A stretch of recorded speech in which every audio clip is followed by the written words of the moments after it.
अस्सलामुअलैकुम स्टूडेंट्स, उम्मीद करता हूँ आप सब खैर खैरियत से होंगे। आज का जो हमारा टॉपिक है वो है इंट्रोडक्शन टू डिज़ाइन पैटर्न्स। आज हम समझेंगे कि डिज़ाइन पैटर्न्स क्या होते हैं और ये कहाँ-कहाँ पर यूज़ होते हैं। इनकी डेफिनेशंस को भी हम रीड आउट करेंगे और इम्पोर्टेंट डेफिनेशंस को हाईलाइट भी करेंगे। तो सबसे पहले डिज़ाइन पैटर्न को देखते हैं कि वो क्या है। तो design patterns are common solutions to problems in software development. They act like a templates to help make coding easier, faster and more consistent. Design patterns क्या है बेसिकली? ये कंपोनेंट्स हैं, बने बनाए कंपोनेंट्स हैं जो क्या करते हैं, आपकी प्रॉब्लम्स को सॉल्व करते हैं। जैसा कि मैं आपको एक छोटी सी एग्जांपल से समझाता हूँ कि अगर आपने एक रूम बनाना है, एक कमरा आपने बनाना है, तो आप उसके लिए उसका जो रॉ मटेरियल होगा वो कलेक्ट करेंगे। जैसे कि ईंटें होंगी, इसके अलावा और दूसरी चीज़ें होंगी, छत का सामान होगा, सीमेंट होगा। तो ये सारी चीज़ें क्या होंगी, आपके पास डिफरेंट कंपोनेंट्स होंगे। अब ऐसा नहीं होगा कि आप अलग से क्या करेंगे, सबसे पहले ईंटें प्रिपेयर करेंगे। वो ईंटों को तैयार करना आपका काम नहीं है, वो आपको बनी बनाई मिलेंगी, उन्हें आपने यूज़ करना है। तो इसी तरह जो डिज़ाइन पैटर्न्स होते हैं, ये बेसिकली कंपोनेंट्स होते हैं, बनी बनाई चीज़ें होती हैं, जो क्या करते हैं, आप उन्हें यूज़ करते हैं अपने कोड के अंदर। क्या करने के लिए, वो उनको आप इस तरह लें कि जैसे आप टेम्पलेट्स इस्तेमाल करते हैं। अगर आपने एमएस ऑफिस के अंदर जो एमएस वर्ड हो गया, उनके अंदर बने बनाए टेम्पलेट्स मिलते हैं। जैसे आपने कोई एप्लीकेशन लिखनी है तो उसका आपको टेम्पलेट मिल जाएगा कि एप्लीकेशन जो है या लेटर जो है इस तरह का होता है। उसके अंदर जो भी आपकी रिक्वायरमेंट होंगी वो आप चेंज कर देंगे, बाकी डिज़ाइन और हर चीज़ वही रहेगी। इसी तरह डिज़ाइन पैटर्न के अंदर क्या होता है, आपको बना बनाए कोड के कंपोनेंट्स मिल जाते हैं। आप उन कोड के कंपोनेंट्स को यूज़ करते हैं। उनको यूज़ करके क्या करते हैं, अपने कोड को ईज़ियर बना देते हैं, उसको पढ़ना आसान हो जाता है और कोड जो है ज़्यादा कम्प्लेक्स नहीं होता, कोड शॉर्ट रहता है और क्या होता है, फास्ट हो जाता है आपका प्रोग्राम। देखिए, आपका कोड कम जितना कम होगा, उतना ही उसको कंपाइल करना, उसे रन करना आसान होगा और वो फास्टली वर्क करेगा और कंसिस्टेंट होगा, क्रैश भी नहीं होगा। तो डिज़ाइन पैटर्न क्या थे हमारे पास, ये क्या है, बेसिकली टेम्पलेट्स हैं, बने बनाए कोड हैं जो कि जिन्हें हम इस्तेमाल करते हैं। जैसे आपको एक इसकी ही एग्जांपल से मैं समझाता हूँ। जैसे प्लस का कोड है, अगर आपने 9th-10 में सी प्लस प्लस प्रोग्रामिंग पढ़ी होगी तो वहाँ पे आप मल्टीपल जो आपके होंगे लेटर्स, कैरेक्टर्स या आपने नंबर कहें, नंबर्स को आप जब प्लस कर रहे होंगे तो आप एक प्रोग्राम लिख रहे होंगे। उसके अंदर आप 2 नंबर्स को ऐड कर रहे होंगे। अब जब आपने प्लस का प्रोग्राम बना दिया है तो आप उस प्रोग्राम को मुख्तलिफ़ जगह पर इस्तेमाल कर सकते हैं। वो आपकी एक टेम्पलेट बन गई है, उसे आप बार-बार क्या कर रहे हैं, मुख्तलिफ़ जगह पर इस्तेमाल कर रहे हैं। तो अब हम देखते हैं कॉमनली यूज़ डिज़ाइन पैटर्न्स कौन-कौन से हैं। कौन-कौन से डिज़ाइन पैटर्न्स हैं जो हम इस्तेमाल करते हैं, जो डेवलपर जो हैं उन्हें इस्तेमाल करते हैं। तो नीचे चंद टाइप्स दी गई हैं जो डिज़ाइन पैटर्न्स हैं, उनको पढ़ते हैं। मज़ीद आपको डिज़ाइन पैटर्न की जो अंडरस्टैंडिंग है उनके अंदर भी मिलती रहेगी। तो यहाँ पर नीचे आ जाते हैं। सबसे पहले हमारी जो डिज़ाइन पैटर्न है वो क्या है, हमारे पास सिंगलटन डिज़ाइन पैटर्न, ये है हमारे पास first design pattern, singleton pattern. ये क्या है, जैसा कि आपको नेम से भी पता चल रहा होगा, सिंगल। तो ये कोई ऐसी चीज़ होगी जो सिंगल होगी, जो अकेले ही वर्क करेगी, जो पूरे प्रोग्राम के अंदर एक ही बार आएगी और पूरे प्रोग्राम को क्या करेगी, वो उसके साथ अटैच हो जाएगी और उसी तरह काम करेगी। आपको इसे बार बार लिखने की ज़रूरत नहीं पड़ेगी। तो इसे पढ़ते हैं फिर इसको समझते हैं। The singleton design pattern is a way to make sure that a specific object or resources is created only once in a program and reused whenever needed. कोई भी ऐसा प्रोग्राम, कोई भी ऐसा कंपोनेंट जो सिर्फ एक ही बार आपके प्रोग्राम के अंदर लिखा जाए और उसके बाद उसको आपको लिखने की ज़रूरत ना हो, बस आपने उसे कॉल करना है और वो प्रोग्राम वहाँ पर वर्क कर जाएगा। इसकी मैं आपको सादा सी एग्जांपल देता हूँ।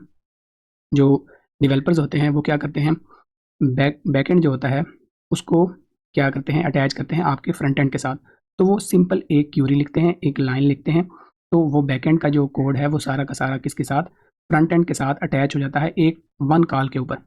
तो क्या हो जाता है, वहाँ पर सिर्फ एक बार कॉल किया तो उसके बाद क्या हुआ, दोबारा उस चीज़ को बार बार कॉल करने की ज़रूरत नहीं होती, हम उसे प्रोग्राम के अंदर यूज़ कर सकते हैं। मैं आपको इसकी सादा सी एग्जांपल देता हूँ। जैसे आपने 9th-10th के अंदर अगर सी प्लस प्लस प्रोग्रामिंग पढ़ी होगी तो आप वहाँ पर मुख्तलिफ लाइब्रेरीज़ को इंपोर्ट करते हैं। जैसे कि सी प्लस प्लस के अंदर मैथ के लिए कुछ स्पेसिफिक लाइब्रेरी होती है। अगर मैथ के ऑपरेशंस आपने परफॉर्म करने हैं तो आप उस लाइब्रेरी को क्या करते हैं, वहाँ पर लिखते हैं, उसे इंपोर्ट करते हैं।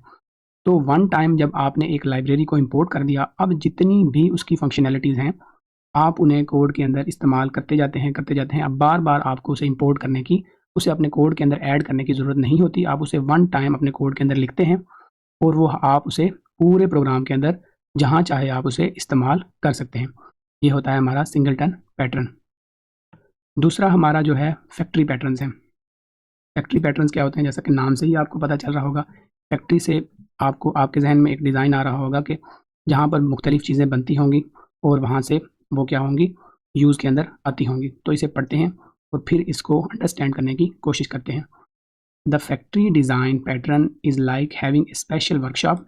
स्पेशल वर्कशॉप होगी that now how to create different products, but you don't need worry about the details of how those products are made.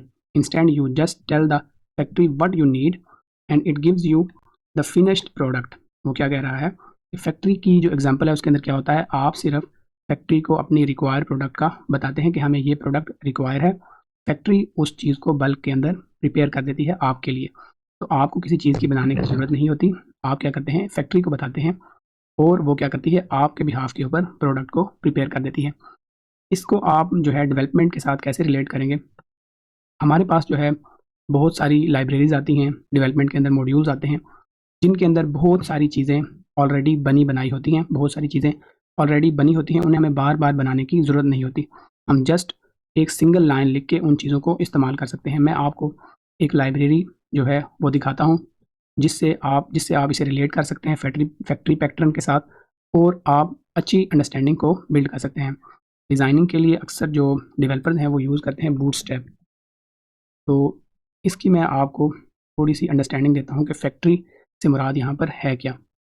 यहाँ पर हम आ गए हैं, तो यहाँ पर ये देखिएगा, यहाँ पर चंद चीज़ें हैं जो कि आपको बनी-बनाई मिल रही हैं, आपने उसको जस्ट इम्पोर्ट करना है और आपने उसे यूज़ करते जाना है।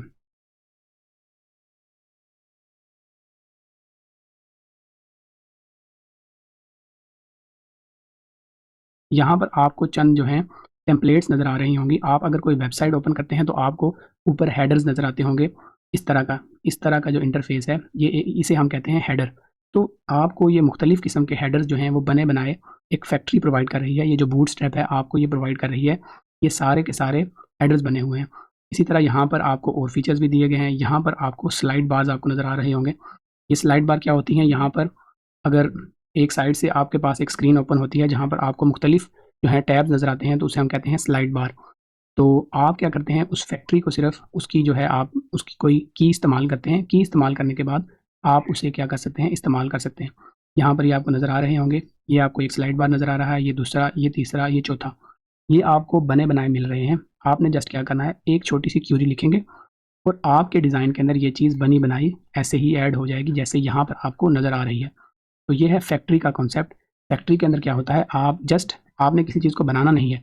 आपने जस्ट शॉर्ट सी क्यूरी लिखनी है, डिज़ाइन बने बनाए डिज़ाइन को उठाना है, पूरे डिज़ाइन को आपने क्या करना है, अपने कोड के साथ अटैच कर देना है और वो डिज़ाइन आपके पास रेडी हो जाएगा, बन जाएगा। तो ये था फैक्ट्री का कॉन्सेप्ट। नेक्स्ट हमारे पास क्या आ जाता है, ऑब्जर्वर पैटर्न्स। ऑब्जर्वर पैटर्न्स क्या होते हैं? जैसा कि आपको नाम से ही पता चल रहा होगा, ऑब्जर्व करना, किसी चीज़ को देखना, किसी किसी चीज़ को जो है ऑब्जर्व करना। तो इसकी जो डेफिनेशन है उसे पढ़ते हैं तो मज़ीद इसकी जो है अंडरस्टैंडिंग को बिल्ड करते हैं। The observer design pattern is like having a group of people who are interested in getting update from one particular source. Whenever something happens, important happens, the source automatically notifies all the interested peoples. It's a way to keep things in sync without everyone constantly checking for update. ये क्या करता है, साइनिक करता है, synchronise कर देता है, sink कर देता है चीज़ों को। कैसे सिंक करता है ऑब्जर्वर? आपको मैं इसकी सादा सी मिसाल देता हूँ कि आप यूट्यूब यूज़ करते हैं, वहाँ पर आप क्या करते हैं, एक चैनल को सब्सक्राइब करते हैं और आप बेल आइकन के बटन को क्लिक कर देते हैं। जब भी आप बेल आइकन के बटन को क्लिक करते हैं तो उस चैनल के ऊपर आने वाली जितने भी नोटिफिकेशंस हैं, जितनी भी पोस्ट्स हैं, जितनी भी वीडियोज़ हैं, उनका नोटिफिकेशन आपको मिलता रहेगा। तो ये ऑब्जर्वर पैटर्न्स क्या हैं? बेसिकली ये नोटिफिकेशंस के पैटर्न्स हैं। आप अपने सिस्टम के अंदर, डेवलपमेंट के अंदर ऐसे कोड को इम्प्लीमेंट करते हैं जो क्या करता है, आपको नोटिफाई करता है, आपके यूज़र्स को क्या करता है, सिंक कर देता है, उन्हें आपस में जोड़ देता है। तो बेसिकली ऑब्जर्वर पैटर्न क्या करता है, जैसा कि आप व्हाट्सएप यूज़ करते हैं तो वहाँ पर जब भी कोई मैसेज आता है तो आपको क्या होता है, नोटिफिकेशन मिलता है कि व्हाट्सएप के ऊपर आपको मैसेज रिसीव हुआ है। तो ऑब्जर्वर पैटर्न क्या करता है, बहुत से लोगों को क्या करता है, एक सिंगल टाइम के अंदर क्या करता है, नोटिफाई करता है उनकी डिज़ायर रिक्वायरमेंट के मुताबिक जो वो डिज़ायर कर रहे होते हैं। अगर किसी चीज़ की वो नोटिफिकेशन हासिल करना चाहते हैं, किसी चीज़ की इन्फॉर्मेशन के लिए वो कनेक्ट रहना चाहते हैं कि ये इन्फॉर्मेशन हमें क्विकली रिसीव हो, तो वो नोटिफिकेशन वाले पैटर्न को इम्प्लीमेंट करते हैं। तो ऑब्जर्वर पैटर्न क्या करता है, नोटिफिकेशन का काम करता है, नोटिफाई करता है। इस पैटर्न को यूज़ करके डेवलपर्स क्या करते हैं, अपने जो प्रोजेक्ट्स होते हैं उनके अंदर नोटिफिकेशन पैटर्न्स को इम्प्लीमेंट करते हैं। देन क्या होता है, जब भी कोई भी उनकी जो पोर्टल होता है उसके ऊपर जो कोई नोटिफिकेशन आता है, कोई ज़रूरी मैसेज आता है, तो वो सब यूज़र्स को शो हो जाता है, सब यूज़र्स को डिलीवर हो जाता है, ताकि सिस्टम को क्विक बनाया जा सके, हर बंदे को इन्फॉर्मेशन जो है वो जल्द अज जल्द पहुँचाई जा सके। तो ये होता है ऑब्जर्वर पैटर्न। नेक्स्ट हमारे पास आ जाता है स्ट्रेटजी पैटर्न। स्ट्रेटजी पैटर्न क्या होता है, इसको पढ़ते हैं और देन इसको समझने की कोशिश करते हैं। The strategy design pattern is like having a toolbox full of different tools, each designed for a specific job. When you face a problem, you can pick the right tools from the box based on the task at hand. क्या होता है ये strategy patterns बिल्कुल होते हैं एक tool box की तरह। टूल बॉक्स का क्या क्या काम होता है, उसके अंदर डिफरेंट टूल्स होते हैं, हर टूल डिफरेंट काम के लिए इस्तेमाल होता है, डिफरेंट वर्क करता है। तो स्ट्रेटजी पैटर्न भी क्या करते हैं, डिफरेंट टूल्स के तौर पर काम करते हैं। स्ट्रेटजी पैटर्न्स के अंदर डिफरेंट एल्गोरिदम्स आ जाते हैं। आपने 9th और 10th के अंदर एल्गोरिदम्स पढ़े होंगे, सॉर्टिंग एल्गोरिदम, सर्चिंग एल्गोरिदम, इसके अलावा मुख्तलिफ और एल्गोरिदम्स भी इस्तेमाल होते हैं। तो वो एल्गोरिदम्स आपने पढ़े होंगे, उन्हें आप सिमिलर करेंगे किसके साथ, उन्हें आप ऐसे इस्तेमाल करेंगे जैसे आप एक टूल बॉक्स के अंदर से टूल्स को इस्तेमाल करते हैं। अब सॉर्टिंग का टूल क्या करता है, आपका जितना भी डेटा होता है उसे या तो डिसेंडिंग ऑर्डर के अंदर या असेंडिंग ऑर्डर के अंदर क्या करता है, अरेंज करता है। तो आपने स्ट्रेटजी पैटर्न सिर्फ आपने वो जो सॉर्टिंग का एल्गोरिदम है उसकी जो आपने उसे लिखना है, लिखने के बाद वो क्या करेगा, आपके मुकम्मल जो डेटा होगा उसको क्या करेगा, सॉर्ट कर देगा असेंडिंग ऑर्डर के अंदर या डिसेंडिंग ऑर्डर के अंदर। वो उसे क्या करेगा, सॉर्ट करेगा, उसे तरतीब देगा। फ़र्ज़ कर लें कि आप अपनी वेबसाइट के अंदर कोई लिस्ट शो करवा रहे हैं, तो आप चाहते हैं कि आपका डेटा जो है वो करैक्टर वाइज़ शो हो, कि पहले ए करैक्टर के जितने भी वर्ड्स हैं वो शो हों, फिर बी करैक्टर के शो हों। तो आप वहाँ पर क्या करेंगे, सॉर्टिंग का एल्गोरिदम इस्तेमाल करेंगे, उस टूल को इस्तेमाल करेंगे, उस स्ट्रेटजी पैटर्न को इस्तेमाल करेंगे। तो टूल बॉक्स के अंदर मुख्तलिफ टूल्स होंगे, वो क्या करेंगे, हर टूल डिफरेंट काम के लिए इस्तेमाल होगा, मुख्तलिफ कामों के लिए हर टूल को इस्तेमाल किया जाएगा और हर टूल का अपना एक काम होगा। जैसे कि एल्गोरिदम्स हैं, उनके अपने अपने काम होते हैं, आप उन्हें यूज़ करेंगे और डिफरेंट काम उनसे लेंगे। तो उम्मीद करता हूँ आपको स्ट्रेटजी पैटर्न भी समझ आ गया होगा। नीचे एक क्लास एक्टिविटी है, आपने रियल वर्ल्ड सिनेरियो को ले लेना है और आपने अहज़ कर लेना है इस चीज़ को कि आपने आइडेंटिफाई करना है अपने इर्द गिर्द पैटर्न्स को। मैं आपको रियल वर्ल्ड एग्जांपल एक दे देता हूँ, जैसे कि सिंगलटन जो हमारे पास पैटर्न था उसकी एग्जांपल, स्कूल की एग्जांपल ले लें। उसके अंदर एक प्रिंसिपल है, वो एक सिंगलटन पैटर्न होगा कि पूरे स्कूल को एक सिंगल जो है, एक सिंगल एंटिटी मैनेज कर रही है। इसी तरह आप दूसरे जितने भी पैटर्न हैं उन्हें भी आप ऐसे अपने जहन के अंदर एक एग्जाम्पल के तौर पर एक एक्टिविटी परफॉर्म करें, ताकि आपके जो कॉन्सेप्ट हैं वो क्लियर हो जाएँ। आगे हमारे पास आ जाता है applications of design patterns in software design. Application क्या है, इन जो डिज़ाइन पैटर्न्स हैं इनके सॉफ्टवेयर डिज़ाइन के अंदर इस्तेमाल क्या है, इनके अंदर जो सॉफ्टवेयर डिज़ाइन हैं उनके अंदर जो डिज़ाइन पैटर्न्स हैं वो क्या क्या तब्दीली लाते हैं, क्या क्या जो है उनके अंदर इन्हेंसमेंट लाते हैं। हम कहते हैं कि ये जो डिज़ाइन पैटर्न हम इस्तेमाल कर रहे हैं सॉफ्टवेयर के अंदर, सॉफ्टवेयर को बनाने के लिए, ये सॉफ्टवेयर के किस चीज़ को बेहतर बना रहे हैं। देखें, किसी भी चीज़ को इस्तेमाल करने का कोई ना कोई फ़ायदा होता है। तो यहाँ पर हमें ये पता होना चाहिए कि डिज़ाइन पैटर्न्स हमारे सॉफ्टवेयर डिज़ाइन को क्या चीज़ प्रोवाइड कर रहे हैं, क्या ऐसी फैसिलिटी प्रोवाइड कर रहे हैं जो कि दूसरी चीज़ें प्रोवाइड नहीं कर रही। तो यहाँ पर 3 चीज़ें दी गई हैं, हमें डिज़ाइन पैटर्न से क्या-क्या होता है, डिज़ाइन पैटर्न हमारे कोड को कैसे बेहतर बनाते हैं, हम यहाँ पर पढ़ते हैं। ये शॉर्ट क्वेश्चन भी आ सकता है कि एप्लीकेशंस ऑफ डिज़ाइन पैटर्न। तो ये 3 एप्लीकेशन हैं डिज़ाइन पैटर्न्स की। ये डिज़ाइन पैटर्न्स को हम बेसिकली इस्तेमाल करते क्यों हैं? ये क्या करते हैं? Reducing code complexity by providing A clear structure. देखें, आप एक क्वेश्चन को लिखते हैं, एक ऐसे लिखते हैं, तो उसके अंदर आप अगर हेडिंग्स देंगे, डिफरेंट हेडिंग्स दे दें। अगर आप इलामा इकबाल का मज़मून लिख रहे हैं तो पहले आप उनका तारफ़ लिखेंगे, फिर उसके बाद उनकी जो अचीवमेंट्स हैं वो लिखेंगे। इस तरह करके आप डिफरेंट पॉइंट्स बनाएंगे तो वो क्या हो जाएगा, स्ट्रक्चर के अंदर एक चीज़ आ जाएगी। आपने एक मज़मून को स्ट्रक्चर में लिख दिया।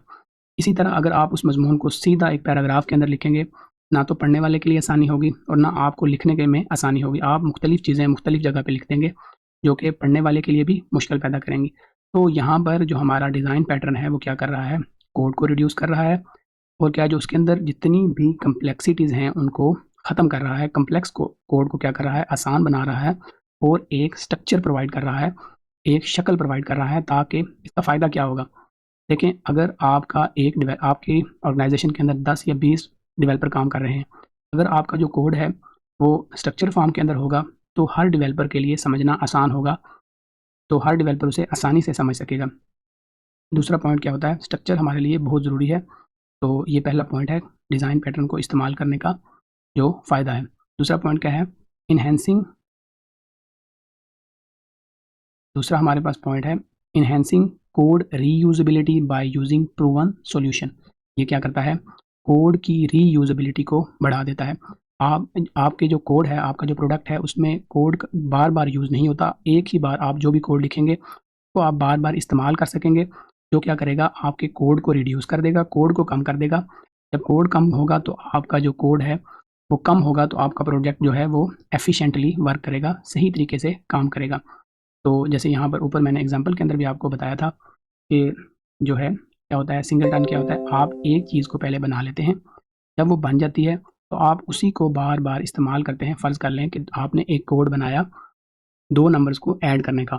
अब पूरे प्रोजेक्ट के अंदर जहाँ भी आपने 2 नंबर्स को ऐड करना है, आप उसी प्रोजेक्ट को कॉल करेंगे और वो क्या करेगा, 2 नंबर्स को आपको ऐड कर देगा। बजाय इसके कि आप उसे बार-बार उसी कोड को लिखें। अगर प्लस करने का कोड जो है समझ लें कि 10 लाइनों पे लिखा गया है, तो आप अगर उसे बार-बार लिखेंगे तो कोड क्या जो होता जाएगा, बढ़ता जाएगा। रीयूजेबिलिटी नहीं होगी, तो कोड क्या हो जाएगा, एनहांस हो जाएगा, बहुत ज़्यादा बढ़ जाएगा, जो क्या करेगा, कॉम्प्लेक्सिटी क्रिएट करेगा। थर्ड पॉइंट क्या है? थर्ड पॉइंट को भी पढ़ लेते हैं। Improving communication among developers by providing A common vocabulary. अच्छा, क्या होता है, जब आपने कोड को क्या किया, जब आपने कोड को स्ट्रक्चर्ड रखा, उसकी रीयूजेबिलिटी को बढ़ाया, कोड शॉर्ट हो गया, कोड के अंदर जो है कम्प्लेक्सिटी नहीं रही, एक स्ट्रक्चर फॉर्म के अंदर आपका कोड लिखा जाएगा, तो क्या होगा, आपके जितने भी डेवलपर्स होंगे, उनके दरमियान जितनी भी कम्युनिकेशन होगी, वो क्या होगी, आसान होगी। उनके दरमियान जितनी भी इंटरेक्शंस होंगी, वो क्या होंगी, आसान होंगी। जब कोड आपके पास आसान होगा, हर डेवलपर जो है वो आपके कोड को देखकर उसके स्ट्रक्चर को, उसके पैटर्न को समझ सकेगा, तो उसके लिए आसानी होगी। वो क्या करती है, इसके अलावा डिज़ाइन पैटर्न क्या करता है, आपको कॉमन वोकैबुलरी प्रोवाइड करता है। इससे मुराद ये है कि जब आप सेम डिज़ाइन पैटर्न्स को इस्तेमाल करेंगे, एक जैसे डिज़ाइन पैटर्न्स को इस्तेमाल करेंगे, तो आपको आपके जितने भी डेवलपर्स होंगे, उन्हें अंडरस्टैंडिंग को बिल्ड करना आसान होगा। समझ लें कि अगर आपकी ऑर्गेनाइजेशन के अंदर जो है फैक्ट्री पैटर्न्स इस्तेमाल हो रहे हैं, तो हर बंदे को इस चीज़ का आइडिया होगा कि कौन से फैक्ट्री पैटर्न्स आप इस्तेमाल कर रहे हैं। तो हर बंदा उसकी जो कॉमन वोकैबुलरी है, उसके अंदर यूज़ होने वाली टर्म्स हैं, वो उससे आगाह होगा, उसका आइडिया उसको होगा। तो इससे क्या होगा, आपकी जो कम्युनिकेशन है, वो क्या हो जाएगी, आसान होगी। कोड की जो कोड है, उसको रिड्यूस करने से और सेम जो है डिज़ाइन पैटर्न को इस्तेमाल करने से क्या होगा, आपके लिए कम्युनिकेशन में आपके लिए आसानी होगी डेवलपर्स के अंदर। तो यहाँ तक हमारा जो था डिज़ाइन पैटर्न, हमने इसे कवर कर लिया है। नेक्स्ट लेक्चर के अंदर हम जो है सॉफ्टवेयर डिबगिंग एंड टेस्टिंग को पढ़ेंगे।